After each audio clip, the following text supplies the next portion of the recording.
Sugatan ng isang 79 anyos na lola matapos na masalpok ng motor na minamaneho ng isang delivery rider sa barangay Tabon-Tabon, Daraga Albay, alas 9:30 kagabi. Kinilala ni Police Lieutenant Maria Isabel Nopia, tagapagsalita ng Daraga Municipal Police Station ng biktima na si alias Nate, residente ng nasabing barangay. Kinilala naman ang rider na si alias Jomar, 35 anyos at residente ng Claveria, Masbate. Batay sa ulat, galing sa barangay Anislag ang rider habang tumatawid naman sa maling tawiran ng biktima kasama ang iba pang pedestrian. Subalit dala ng katandaan. Naiwan umano ang biktima sa gitna ng kalsada hanggang sa masalpok ng humaharurot na motorsiklo. Sa lakas ng impact, kapwa nagtamo ng sugat sa iba't ibang bahagi ng katawan ng biktima at ang rider na kapwa isinugod sa Bicol Regional Hospital and Medical Center.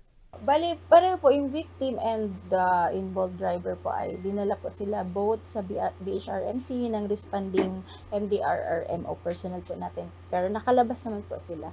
They sustained minor injuries lang naman po. Opo. Bukas ay nakatakdang magkaroon ng pinal na pag-uusap ang kanya-kanyang pamilya.